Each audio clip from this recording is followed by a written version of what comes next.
chose de rare sur le territoire français que la construction d'un hôtel de ville dans une grande ville. Ça montre une chose essentielle, c'est que le Montpellier, qui est passé, comme vous le savez, de 100 000 habitants dans les années 60 à aujourd'hui 450 000 habitants, 257 000, 260 000 dans la ville, ne pouvait plus garder l'hôtel de ville tel qu'il était précédemment. Trop petit, pas adapté aux nouvelles conditions aujourd'hui. Et ce que ça démontre également, c'est cette formidable avancée territoriale de Montpellier vers ce que j'appellerais son destin historique. Parce que Montpellier, dans les précédentes décennies, avait tourné son développement vers le nord, avec la construction des facultés, la construction de la Paillade. C'était à mon sens d'ailleurs une erreur historique, puisque Montpellier avait assis son développement depuis sa création au Xe siècle sur sa relation avec sa façade maritime. Donc ce choix historique de développer Montpellier vers le sud et vers l'est est une grande chance pour cette ville, parce qu'enfin elle va trouver sa dimension de métropole régionale, et je dirais même plus de métropole à l'échelle méditerranéenne et à l'échelle européenne. C'est vrai que ce grand mouvement qui a été lancé à l'époque de Georges Frêche et de Raymond Dugrand se poursuit sous la magistrature d'Hélène Mandroux, avec tout le dynamisme que l'équipe municipale a essayé de mettre en œuvre pour le développement et la continuation de ce développement. Le grand axe de l'avenue de la Mer est juste à côté de nous. Il est le lien... L'avenue Raymond Dugrand. Avenue Raymond Dugrand, il est le lien pour cette reconquête de la façade maritime de Montpellier. C'est le passage du tram, mais c'est surtout un axe symbolique très fort. Et le fait que Hélène Mandroux ait souhaité qu'il porte le nom de Raymond Dugrand me touche à deux titres. D'une part, ça a été mon professeur quand je faisais mes études de géographie urbaine à l'université Paul Valéry. Et déjà, dès les années 70, il avait ce grand dessin dans sa tête et il a eu la chance de le mettre en application et d'avoir des politiques qui ont suivi sa véritable volonté urbanistique et symbolique. Toi qui est urbaniste, Raymond Dugrand, en fait, était dans la prolongation, quand on le regarde historique, de Pagésie. Pagésie qui, effectivement, avait cet axe qui partait du Pérou, et lui, il voulait aller jusqu'à l'Esplanade. Vous savez très bien que ça s'est arrêté, et que l'axe n'est pas allé jusqu'à l'Esplanade, mais Pagésie était dans cet axe. Et l'intelligence, justement, de Raymond Dugrand, c'est d'avoir continué dans l'axe historique de Pagésie. La Pagésie qui reprenait un petit peu les grandes thématiques qui avaient été mises en place, les grands principes de l'urbanisme haussmannien. Effectivement, l'avenue Foch est trouvée bloquée à un moment donné, mais ce sens historique donné par Pagésie, ensuite il y a eu le plan Maréchal qui avait repris également un peu les mêmes principes, il était logique. Il était dans le sens historique d'une ville qui avait connu son apogée au Moyen-Âge. Je rappelle que Montpellier, au Moyen-Âge, a été la deuxième ville de France, que sous l'égide de Jacques Coeur, qui était le grand argentier de l'Europe, elle avait connu un développement économique sans commun, mais que même au-delà de ça, si on remonte dans l'histoire, le Lez avait toujours été un axe de communication fort, y compris au temps des Romains, puisque le port de Latara était un port important du circuit méditerranéen des flottes de l'Empire romain. Donc ce sens historique, il est concrétisé par ce nouvel hôtel de ville. Pourquoi? Parce que, d'une part, quand les villes se développent, elles deviennent des villes de multipolarité, c'est-à-dire de multicentralité. Le cœur historique de Montpellier, malgré toute sa grande qualité, n'était pas assez gros pour battre à l'unisson de ce projet de la ville de Montpellier de devenir une grande métropole méditerranéenne. Donc le choix de l'implantation du bâtiment d'hôtel de ville est d'abord un choix politique, éminemment symbolique. Il replace la mairie dans son développement futur, au centre de son développement futur. Et il est également un choix architectural, là, sur ce ce que je définirais comme étant une contextualité méditerranéenne. Qu'est-ce que j'entends par contextualité méditerranéenne? J'entends qu'on ne peut pas construire partout les mêmes bâtiments sur l'ensemble des territoires. On ne peut plus importer des architectures anglo-saxonnes sur des régions qui n'ont pas cette origine de culture. Et ça a été malheureusement le cas pendant des décennies sur l'ensemble des territoires de la planète. On a vu des architectures qui étaient nées sous l'égide conceptuelle des anglo-saxons, des américains, etc. Ici, c'est un choix relativement classique dans l'architecture, même si l'écriture est contemporaine. Pourquoi c'est un choix classique?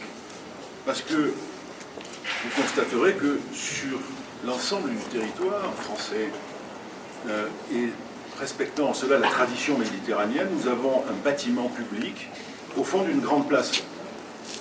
C'était peut-être d'ailleurs un petit peu les limites du bâtiment de l'ancienne mairie. Il ne comportait pas d'espace public devant le monument. La continuité d'un monument public avec un espace public est une chose nécessaire, surtout pour un bâtiment qui n'est pas qu'un bâtiment administratif, mais qui est également la maison de tous les Montpelliérains. Donc cette conception relativement classique sur la constitution de l'espace du monument, ben vous le constatez aujourd'hui, c'est cette grande place recouverte de calades, à l'instar un petit peu des hôtels particuliers de Montpellier qui sont pour la plupart pavés de calades, de matériaux très méditerranéens. C'est ces deux esplanades latérales que vous voyez au-dessus des bâtiments latéraux qui reprennent un petit peu les thématiques montpelliéraines que sont l'esplanade de Royal du Pérou et l'esplanade. C'est également cette volonté de mettre une grande transparence entre l'espace public et l'espace intérieur de la mairie. Ça aussi, c'est l'apanage de l'architecture méditerranéenne qui a toujours privilégié des zones frontières très ténues entre l'espace extérieur et l'espace intérieur. Donc, concept méditerranéen très classique. Une mairie qui s'affirme également à l'échelle territoriale, puisque maintenant on l'aperçoit un peu partout du territoire montpelliérain, assez fermée sur elle-même, mais ça c'est également une reprise du concept méditerranéen, puisque si vous allez notamment en Italie et que vous voyez les palais seigneuriaux italiens, que ce soit le palais de la Seigneurie par exemple à Rome, c'est un bâtiment relativement fermé sur l'extérieur, et par contre très ouvert avec des grands patios à l'intérieur. Le patio étant encore une fois un principe excessivement méditerranéen, on en a repris le principe, sauf qu'on l'a ouvert, puisque la technique aujourd'hui nous permet d'avoir des grandes portées qui nous permettent d'ouvrir les patios intérieurs sur la ville. Et ces patios, ils vont pouvoir se fermer, on le verra tout à l'heure, ils vont pouvoir se fermer comme se fermer à l'époque dans les grands patios de la période romaine pour se protéger des rigueurs du climat, notamment du soleil. Donc l'été, on va pouvoir fermer ces patios et les ouvrir l'hiver quand le temps sera couvert comme aujourd'hui. Voilà donc un concept relativement classique. Pourquoi classique? Parce qu'on voulait absolument que ce bâtiment reprenne les grands principes d'une architecture méditerranéenne. Bien entendu, l'écriture architecturale, elle est contemporaine parce qu'on vit avec son temps. Montpellier est une ville excessivement dynamique en termes de technologie et elle a une université excessivement puissante et excessivement en pointe de la recherche. On l'a vu encore récemment en matière de médecine. Il fallait que le bâtiment qui soit à l'hôtel de ville exprime également cette modernité. Centenaire qui rajeunissent. Et les centenaires vont peut-être... Les centenaires qui vont rajeunir. C'est-à-dire que les gens qui vont naître aujourd'hui verront la fin de la mairie dans 100 ans. Alors c'est vrai qu'une page se tourne, l'ancienne mairie, et je tiens à saluer quand même mes confrères Philippe Jaune et Jean-Claude Maison qui avaient construit la première mairie. Elle a fait son office pendant pas mal de temps. Le temps s'accélère, il est certain que peut-être dans 100 ans, il y aura d'autres besoins qui s'exprimeront. Mais je pense que ça devrait tenir quand même le siècle sans aucun problème. Voilà, donc ce principe très méditerranéen, ces patios, pour l'instant l'eau n'est pas dans les bassins en bas, mais j'espère qu'elle y sera la semaine prochaine, qui ont un double effet, à la fois de rafraîchir l'ensemble de l'atmosphère du patio, mais également de jouer avec subtilité sur la lumière méditerranéenne. Vous savez que le soleil ici, c'est un vieux complice de l'architecture. C'est-à-dire que dès que le soleil rentre dans ce patio, eh bien, il vient jouer avec les plaques de métal qui ont été mises comme ça sur un rythme orthogonal, mais dont chaque trame est différente, et qui permettent de jouer de ces effets de lumière si magiques dans notre région. Autre élément également de la tradition méditerranéenne, c'est celle des grands plafonds. Quand vous allez au Palais des Doges, quand vous allez au Palais de la Signorie, quand vous allez dans les grands monuments publics de la Méditerranée, ben vous avez très souvent ces grands plafonds peints.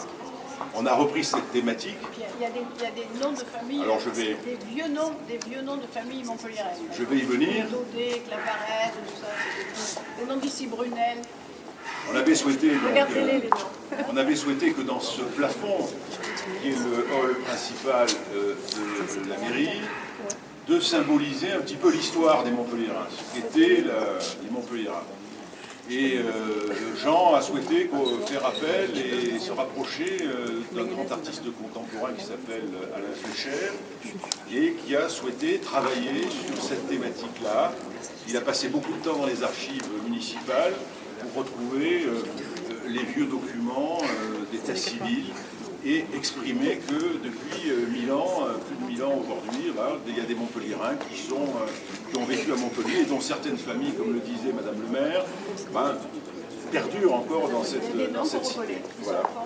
Il y a encore des descendants. Donc voilà, une reprise de cette grande tradition des monuments publics méditerranéens. Est-ce que vous voulez que... Allez.